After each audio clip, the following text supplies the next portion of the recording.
Hi everyone, welcome back to the channel.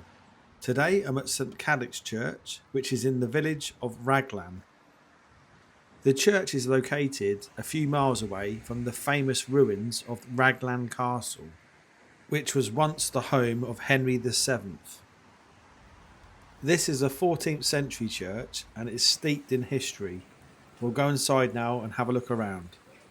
For those of you who have eagle eyes, you may have noticed the benchmark, which is on the left-hand side of the porch as I walked in. There's an undamaged stoop, which looks fairly original to the church.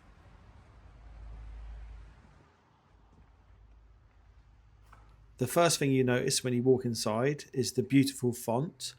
This is an original one, so from the 14th century. It was actually discovered buried in the vicar's garden in the 1920s, and that's when it was brought back inside the church. As you walk down the nave, you'll notice the stunning ceiling, like a barrel style, in absolutely perfect condition. This is actually a Grade 2 star listed building, which was designated on the 19th of November 1953. Even though there are some very large windows here, the church is very dark, and unfortunately it appears that the light switches are inside the tower where the door's locked, so I had to walk around in the dark, but luckily the phone picks it up quite well so you can actually see. As you walk inside the chancel, you'll notice the ceiling again, absolutely stunning. This is in total wood, in that barrel style, and it looks even better than the nave in my opinion. To the left of me, hidden underneath the choir stall, hides the entrance to a family crypt, which we'll discuss in a minute. The altar area is fairly simple but very nice, and it has this wonderful window which depicts the scenes from the life of Christ and was made in around 1868. In this part, Christ is shown ascending to heaven with angels and the disciples all around him. This is a 3-light window with 3 different scenes, and the middle one is the crucifixion with Mary and John either side. On the left is the Virgin and Child adored by the shepherds, and on the right hand side is 3 women at the empty tomb with the angel of the resurrection.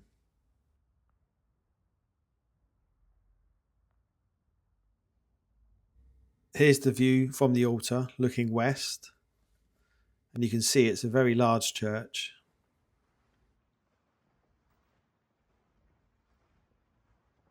You can always tell a nice church by the lectern, and I love these brass ones with the eagle, and the eagle is representing John.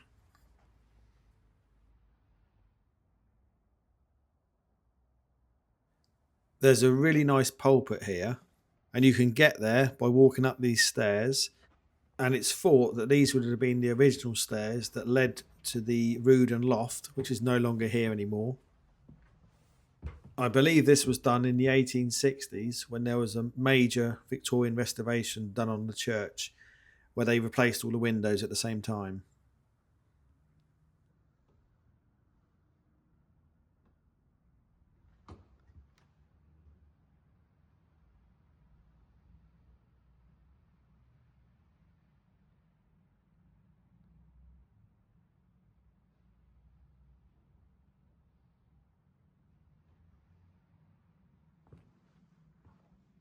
We'll head into the north aisle, or Lady Chapel as it's known. This part of the church was added in that Victorian restoration in the 1860s.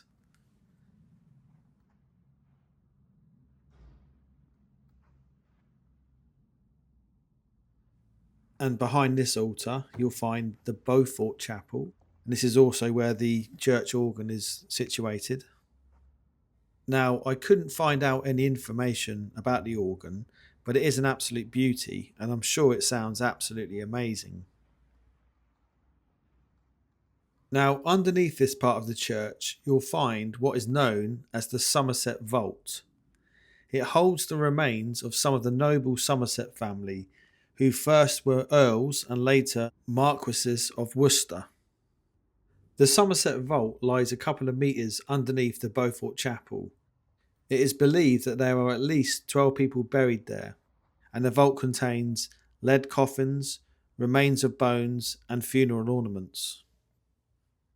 Unfortunately, the vault, or what I would class really as a crypt, can't be accessed anymore. At one time, there was two entrances to the vault itself. One from where I said earlier, in the chancel underneath the choir stall, and the other one was from the graveyard itself. These are both now sealed. The only visible history that remains are these three effigies. These were unfortunately vandalised and badly damaged back in 1646 by a parliamentary army at the siege of the Raglan castle. So it does make you think, how many other vaults and crypts lie underneath our old churches? We know that hundreds of people are buried underneath them, but maybe there's hundreds of other crypts that are just hidden away. If it wasn't for these effigies and the book that's been written all about this vault, which I purchased the day I visited the church, we would never know about this one. The red carpet would simply hide all the history that's hidden beneath. This vault is approximately 13 foot by 20 by 5 foot. So hopefully, if you ever come and visit the church, this little bit of information will really help you. I'd definitely recommend reading up more about it before you visit, so then it'll make the experience much better. We'll go outside now and check out the graveyard, and there's plenty of history hidden there too.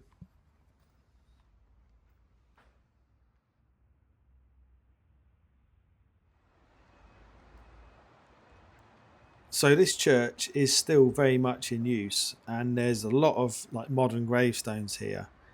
But there are a few very special ones too. And in the porch there's a little map of some of the more important ones, and we'll take a close look at this one now. This one reads, "In fond memory of Elizabeth Horatio Anne, the dearly loved wife of Raglan T.H. Somerset. Now she is the eldest child of Lord Horatio Nelson."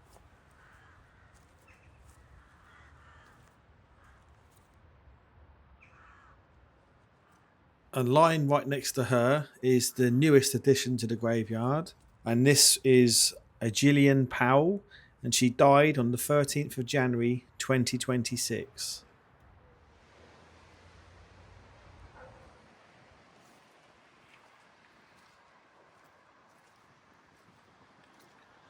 So on that map of the graves that's found in the porch is plenty of other very interesting gravestones, or people shall I say.